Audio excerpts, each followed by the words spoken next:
इस परिवर्तनमय संसार में मनुष्य तीन प्रकार के होते हैं। प्रकृति में जीने वाला इंसान, विकृति में जीने वाला शैतान और संस्कृति में जीने वाला भगवान। प्रकृति में जीने वाला मानवात्मा, विकृति में जीने वाला दुष्ट आत्मा और संस्कृति में जीने वाला परमात्मा। प्रकृति में जीने वाला मानव, विकृति में जीने वाला दानव और संस्कृति में जीने वाले देव होते हैं। जब ऋतु बसंत का आगमन होता है तो तमाम पेड़ पौधों के पुराने पत्ते झड़ जाते हैं और नए पत्ते लग जाते हैं, मंजर लग जाते हैं, फूल लग जाते हैं। मानो ऋतु बसंत के आगमन पर हमारी जो प्रकृति है वो हंसने लगती है, और जब गांव में संत का आगमन होता है तो हमारी संस्कृति हंसने लगती है। गांव में संत का आना भाग्य है। जिस गांव का भाग्य है उसी गांव में संत का प्रादुर्भाव होता है। तो गांव में संत का आना भाग्य है।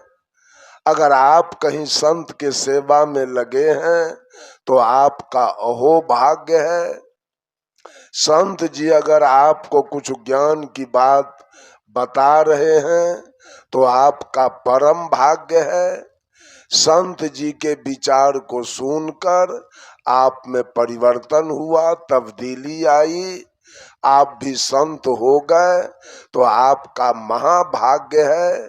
संत जी गांव में आए, विचार दे के चले गए, आप में कोई परिवर्तन नहीं हुआ, आप जहां के तहां रह गए तो आपका सबसे बड़ा दुर्भाग्य है। बंधुओं, अभी आदित्य स्वरूप साहब के विचार आप सुन रहे थे। मानव में परिवर्तन नहीं हो रहा है। परिवर्तन क्यों होगा? भगवान बुद्ध के पंथ में इतना कंडीशन लगाया गया, जो बुद्ध का शिष्य बनेगा उसी दिन उसको गृह त्याग करना होगा और उसको भीख मांग के खाना होगा। इतना कसौटी दिया गया। श्मशान में सोते थे बुद्ध, श्मशान के कपड़ा चुन चुन के सी करके पहनते थे बुद्ध, और भिक्षा भी मात्र 5 घर मांगना है, मांग करके भोजन करके और साधना में लग जाना है। विकास हुआ? बौद्ध धर्म का विकास हुआ? नहीं हुआ।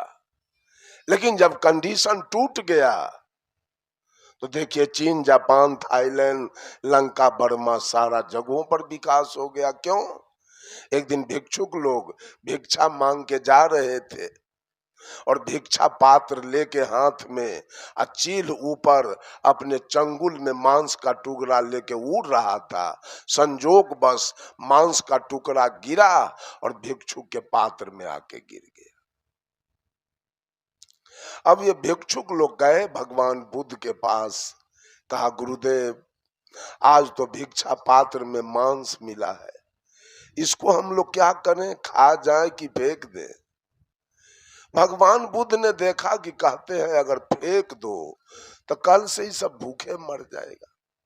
कहेगा ये नहीं खाएंगे, ये अच्छा नहीं है, ये अच्छा नहीं है, तो भूखे मरेगा। कहते हैं खा जाओ, तब बुझेगा कि ऑर्डर मिल गया खाने का। बड़ी समस्या में पड़ गए भगवान बुद्ध। घंटों घंटा विचार करने के बाद अंत में उन्होंने निर्णय पर आया, कोई जरूरी नहीं है कि भिक्षा पात्र में नित्य दिन मांस गिरेगा। वो तो संजोग था कि चील अपने चंगुल में मांस का टुकड़ा लेके उड़ रहा था, गिर गया। सब दिन तो गिरेगा नहीं। भगवान बुद्ध ने कहा खा जाओ, बस सब नारा लगा दिया, गुरुजी की तरफ से मांस खाने का आदेश हो गया और सारे मांस खाने लगे। और जब मांस खाने लगे, कंडीशन टूट गया। देखिए प्रचार धड़ल्ले से आज बौद्ध धर्म के लोग बिल्ली मार के खा जाते हैं, गीदड़ खा जाते हैं, सुगर खा जाते हैं, गाय भैंस भी खा जाते हैं। आपके धर्म का प्रचार कैसे होगा? आप तो कहते हैं चाय नहीं पीने के लिए, आप तो कहते हैं सिगरेट नहीं पीने के लिए, आप तो कहते हैं झूठ नहीं बोलने के लिए, आप न कहते हैं दलाली करने के लिए, आप न कहते हैं घूस खाने के लिए, आप न कहते हैं बलात्कार करने के लिए, आप न कहते हैं दूध में पानी मिलाने के लिए, न आटा में चोकर मिलाने के लिए, न घी में डलडा। तो कैसे आपके पंथ का विकास होगा? जैन धर्म का विकास हुआ? जैन धर्म के लोग नंगे रहते हैं सालों भर, कपड़ा नहीं पहनते हैं। तो साहब कबीर खुद भी जग से कहते हैं, नर को नाही प्रतीत हमारी, मेरे ऊपर किसी का भरोसा नहीं है, मेरे ऊपर किसी का प्रतीत नहीं है, मेरे ऊपर किसी का विश्वास नहीं है। नर को नाही प्रतीत हमारी, झूठा बनिज कियो झूठे संग, पूंजी सबन मिलिहारी। ये संसार झूठा रोजगार करने वाला, झूठा के साथ रोजगार करने वाला, जो झूठा रोजगार करे और झूठा के साथ करे, उसका पूंजी बचेगा कि डूब जाएगा? झूठा रोजगार में पूंजी निकलेगा कि डूबेगा? बोलिए, कैसा क्या होगा? पूंजी डूबेगा। तो इस संसार झूठा रोजगार खोला है और विवेक रूपी पूंजी है। मानव का पूंजी क्या है? विवेक। वो पूंजी बचा हुआ है, जरा खोज के हमको दिखा दीजिए। झूठा रोजगार में पूंजी डूब चुका है, पूंजी है नहीं, विवेक रूपी पूंजी खत्म हो गया। झूठा बनिज कियो झूठे संग, पूंजी सबन मिलिहारी। राजा देश बरो परपंची, रैयत रहल उजारी।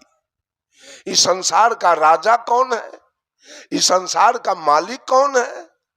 जिसने पूरे रैयत को बेहाल करके छोड़ा है। कोई रैयत खुश नहीं है, एक भी रैयत राजा से खुश नहीं है। सबको इन्होंने उजाड़ के फेंक दिया।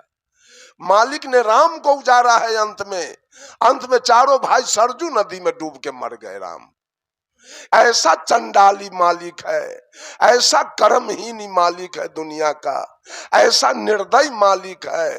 पांचों भाई पांडव से कौरव को मरवा दिया। 100 भाई कौरव रो के मर गया और पांचों भाई पांडव को हिमालय में गला के मार दिया। चंडाल राम से पूरे रावण के खानदान को मरवा दिया। वो रो के बेचारा गया। राम चारों भाई को सरजू नदी में डुबा के मार दिया।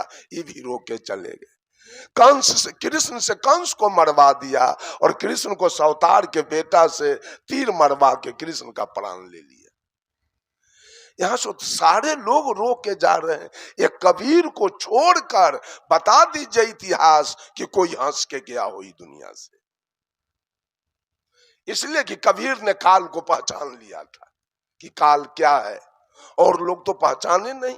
ब्रह्मा रोके गए, विष्णु रोके गए, महादेव रोके गए। महादेव फंस गए भेलनी के साथ, विष्णु फंस गए वृंदा के साथ, ब्रह्मा फंस गए पांचों बेटी के साथ। हंसा कौन? काल हंसने किसको दिया है? आपके पंथ का विकास कैसे हो जाएगा? यहाँ तो इतना कंडीशन सदगुरु कबीर ने लगाया है, डेग डेग पर कंडीशन लगा हुआ है। वैसे और चिंता क्यों करते हैं कि विकास नहीं हुआ? साहब कबीर ने तो स्वयं कह दिया, सिंघन के नहीं लेहरा, हंसन के नहीं पांत, लालन के नहीं बोरियां, साधु न चले जमात। सब बंतो चंदन नहीं, सूरा के दल नाई, सब समुद्र मोती नहीं, यो साधु जगमाई। साहब कबीर कहते हैं, राजा देश बरो परपंची, रैयत रहल उजारी। वो मालिक कौन है? इस देश का मालिक कौन है? वो मालिक आपके साथ बैठा हुआ है। उसी राजा ने दुनिया को सृष्टि किया है। कौन? यही मन। यही राजा है संसार का, बड़ी चंडाल है, ये किसी को हंस के नहीं जाने देगा। अंत में देख लीजिएगा, इतना श्रृंगार करती है माता बहन ना, लेकिन ये चंडाल अंत में जगह जगह से सबका जेवर खिंचवा लेगा। अंत में उजला कपड़ा मिलेगा चलने के समय। आपके पास भी साहब कबीर कहे, सपने सोया मानवा खोली न देखे नैन, अजीब पड़ा बहु लूट में ना कछु लेन न देन। सपना में देखते हैं हाथी पर बैठे हैं, सपना में देखते हैं हम भारत के प्रधानमंत्री हो गए, सपना में देखते हैं हम छत्तीसगढ़, उत्तर प्रदेश और बिहार के मुख्यमंत्री हो गए, हम रेल मंत्री हो गए, हम जहाज रानी मंत्री हो गए, हम रक्षा मंत्री हो गए। सपना में देखते हैं मेरे दरवाजे पर हाथी बना हुआ है, सपना में आपके दरवाजे पर फॉर्च्यूनर गाड़ी लगी हुई है, और नींद टूटी तब कुछ है क्या? उसी प्रकार से चोरी दलाली बेईमानी घुसखोरी करके आप चरमहला बिल्डिंग उठा रहे हैं, स्कॉर्पियो बोलेरो फॉर्च्यूनर हाथी घोड़ा खरीद रहे हैं, आंख बंद हुआ तो तब क्या सब है? रात का सपना आंख खुली तो खत्म, और दिन का सपना आंख बंद हुआ तो सब खत्म। क्या ये काल आपको चैन लेने देगा? कहां? प्रधानमंत्री चैन में है क्या? नरेंद्र मोदी जी चैन में है, सुख में है? यहाँ सुख है? कबीर साहब कहते हैं, तन धरी सुखिया काहू न देखा, जो देखा सो दुखिया हो, उदय अस्त की बात कह तू है, सबका किया विवेका हो, बाटे बाटे सब कोई दुखिया, क्या गिरही बैरागी हो, शुक्राचार्य दुख ही के कारण गर्भई माया त्यागी। सुरनर मुनि वो पंडिता, सात दीप नौ खंड, कहे कबीर सब भोगियां देह धरे के दंड। देह धरे हैं, देह क्यों मिला? ये देह पकड़ के क्यों आए हैं? देह मिला है जुर्माना में। जेल क्यों मिला? जेल मिला सुख के लिए कि दुख के लिए? जेल क्यों मिला है? दुख के लिए। ये शरीर आपको क्यों मिला है? शरीर क्यों मिला? सुख के लिए।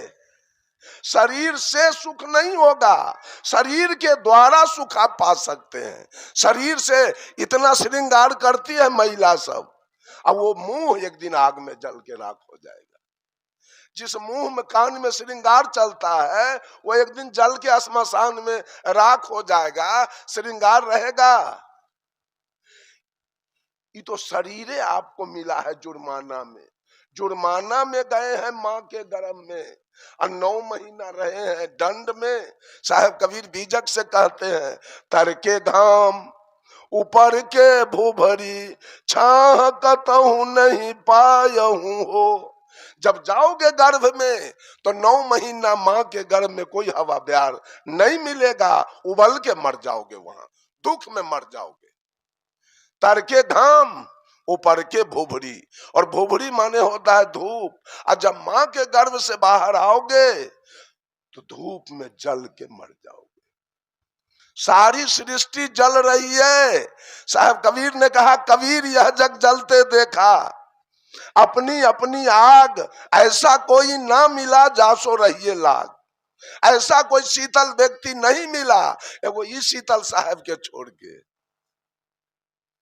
ऐसा कोई शीतल व्यक्ति नहीं मिला जिसके संपर्क में जाकर छाया प्राप्त किया जाए, शीतलता प्राप्त कर लिया जाए। सारे लोग जल रहे हैं, बहू जल रही है सास के आग में, सास जल रही है बहू के आग में, पति जल रहा है पत्नी के आग में, पत्नी जल रही है पति के आग में, ननद जल रही है भाभी के आग में, भाभी जल रही है ननद के आग में, देवर जल रहा है भाभी के आग में, कोई काम के आग में, कोई क्रोध के आग में, कोई लोभ के आग में, कोई मोह के आग में, कोई तृष्णा के आग में, कोई अहंकार के आग में। सारी सृष्टि जल रही।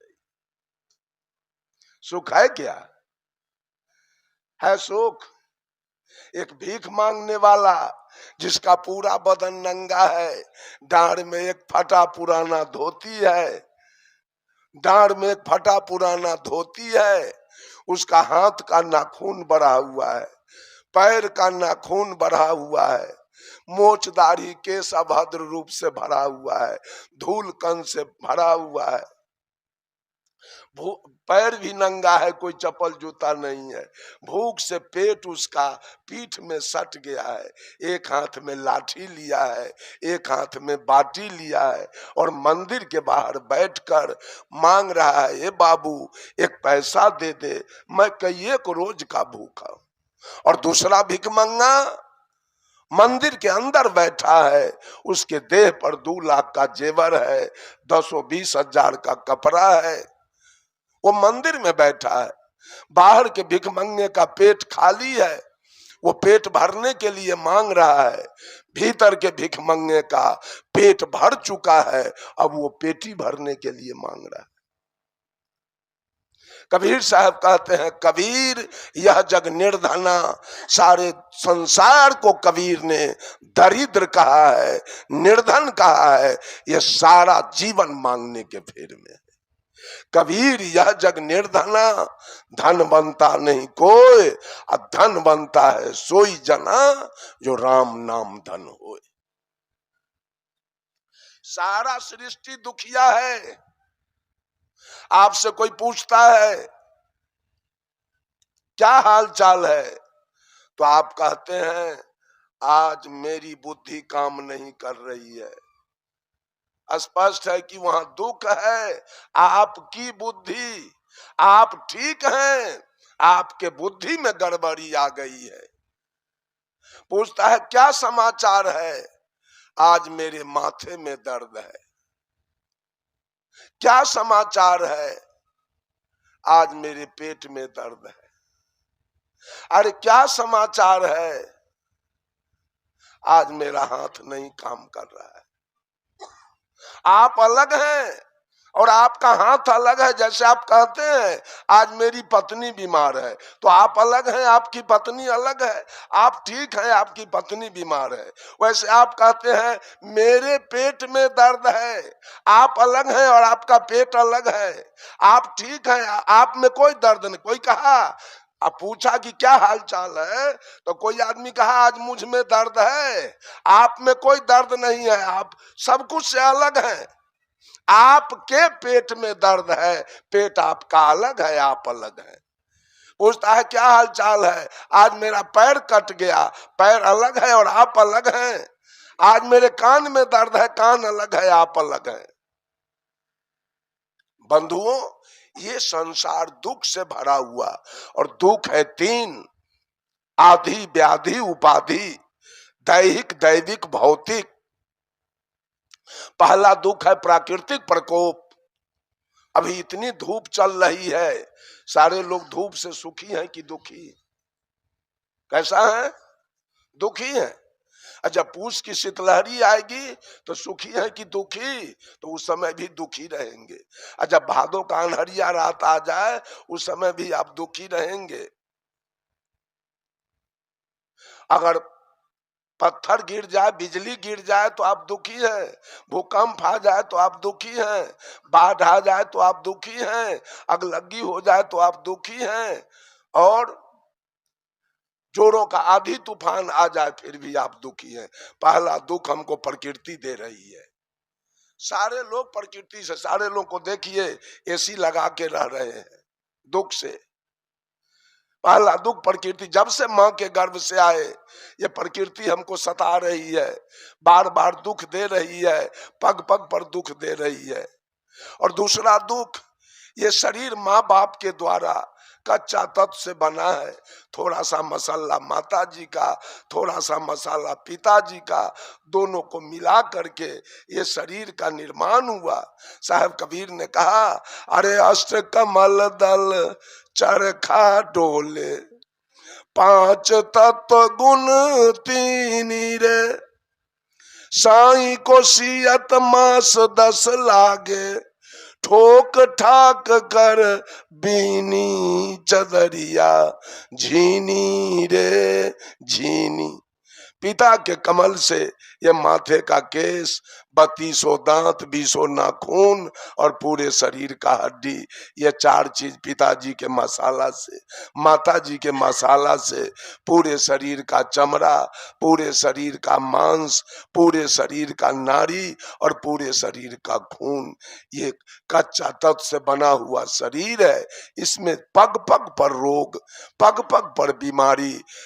बंधु, कभी टीबी होगा, कभी दम्मा होगा, कभी कैंसर होगा, कभी डायबिटीज होगा, कभी एड्स होगा, कभी लकवा होगा, कभी पोलियो होगा, कभी काला जार होगा, कभी मलेरिया होगा, कभी ब्लड प्रेशर होगा, कभी नोचनी होगा, कभी दिनाय होगा, कभी एक्जिमा होगा, कभी माथा में दर्द होगा, कभी पेट में दर्द होगा, कभी दांत में दर्द होगा, कभी कान में दर्द होगा, कभी हाथ कट जाएगा, कभी पैर कट जाएगा, कभी सांप काट लेगा, कभी बिच्छा काटेगा, कभी कुत्ता काट लेगा, कभी रेल से कट जाएंगे, कभी बस से पिचा के मर जाएंगे, कभी पानी में डूब के मरेंगे, कभी पेड़ पर से गिर के मरेंगे, कभी इलेक्ट्रिक का लाइन लग जाएगा तो मर जाएंगे, कभी भर रात मच्छर न सोने देगा, कभी भर रात उरीस न सोने देगा। ये दुख है, इस शरीर में सारा दुख है। और तीसरा है उपाधि, घर घर में सास बहू में झगड़ा, पति पत्नी में झगड़ा, देवर भाभी में झगड़ा, भावो भैंसुर में झगड़ा, साला बहनोई में झगड़ा, ससुर दामाद में झगड़ा, भाई भाई में झगड़ा, पिता पुत्र में झगड़ा, और जात जात में झगड़ा, जात पर जात में झगड़ा, हिंदू मुसलमान में झगड़ा, हिंदुस्तान पाकिस्तान में झगड़ा, और हाथ छाप और फूल छाप में झगड़ा। सुख किधर है बताइए तो? नरेंद्र मोदी सुखिया हैं, आपसे ज्यादा सुखिया हैं। जिस दिन इनका शपथ ग्रहण हुआ था उसी दिन मनमोहन सिंह का गठरी बना गया। समय आएगा नरेंद्र मोदी का भी गठरी बना जाएगा। वो जगह सुख का नहीं है, वो परमानेंट सुख का जगह नहीं है, जगह छोड़ देना होगा। बंधुओं, इस शरीर से कैसे सुख भोग लीजिएगा? इस शरीर रहेगा ही नहीं। जिस पत्नी से सुख ले रहे हूं पत्नी नहीं रहेगी, जिस पति से सुख भोग रहे हूं पति नहीं रहेगा, जिस घर से सुख भोग रहे हूं घर छूट जाएगा, जिस बिछावन से सुख ले रहे हैं बिछावन छूट जाएगा, जिस नौकरी से सुख ले रहे हैं वहां से रिटायर कर जाना पड़ेगा, जिस खेत से सुख ले रहे हैं वो खेत छूटेगा। आप कहां से सुख भोगना चाहते हैं बोलिए तो? कबीर साहब ने आजीवन सुख का मार्ग आपको बताया है, भौतिक सुख नहीं, सदा के सुख की बात सदगुरु कबीर करते हैं। आप भौतिक सुख में उलझे हुए हैं। इस क्षणिक सुख में तुलसीदास जी लिखते हैं, क्षण लगी सुख जन्म भर पीरा, कष्ट न समझई खोटी अधीरा। क्षणिक सुख चाहते हो? कबीर, मैंने कहा प्रकृति में जीने वाला इंसान, इंसान तो कम से कम बनिए।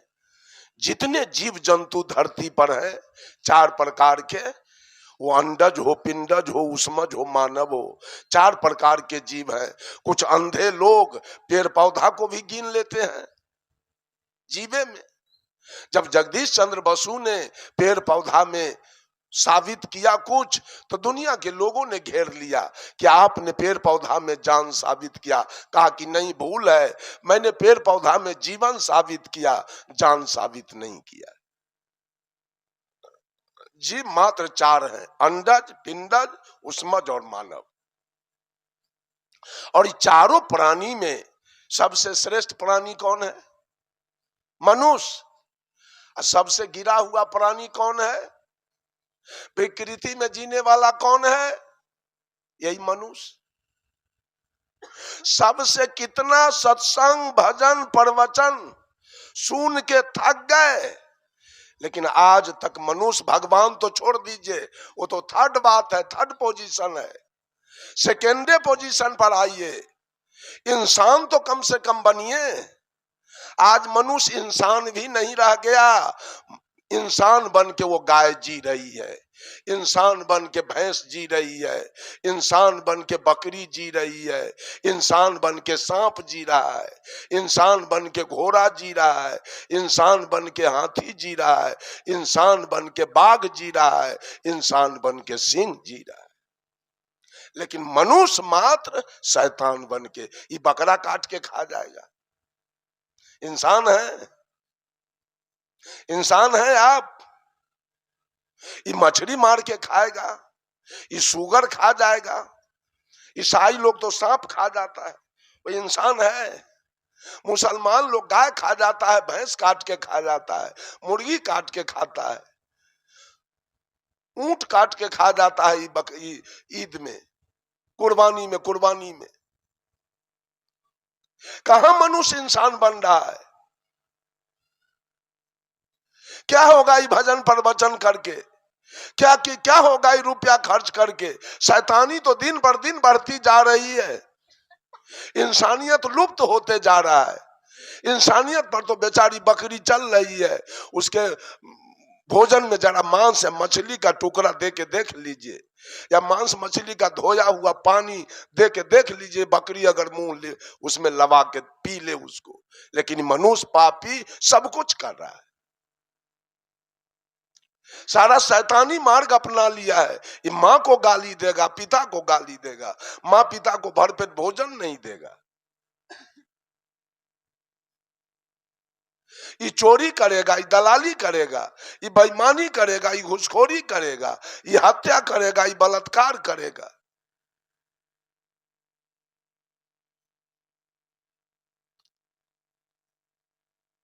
लेकिन सारे जीव जंतु इंसान बन के, मैं तो कहता हूं कि बाघ को लोग बहुत खराब कहता है, सांप को बहुत खराब कहता है। सांप भी इंसान है। अगर सांप अपना इंसानियत छोड़ दे तो एक रात में पूरे कल्लू टोला के औरत मर्द को डस के मार दे सकता है। ऐसी बात नहीं है, वो इंसान है। और प्रकृति के बनाए हुए धर्म पर सांप चल रहा है। धर्म दो प्रकार के होते हैं, एक प्राकृतिक और एक कृत्रिम। आज तक वो सांप अपने प्राकृतिक धर्म पर चल रहा है, और जो उसको छेड़े, चाहे जिसकी आयु निकट आई है, उसी को जाके काटता है, दूसरे को नहीं काटता है। लेकिन मनुष्य सांप, अदसर सांप का काटा हुआ जी सकता है आदमी, लेकिन मनुष्य का काटा हुआ तड़प तड़प के मर जाएगा। साहब कबीर ने कहा, आदमी की शकल से आज डर रहा है आदमी, आदमी ही मर रहा है आदमी, आदमी को लूट कर घर भर रहा है आदमी, समझ में आता नहीं क्या कर रहा है आदमी।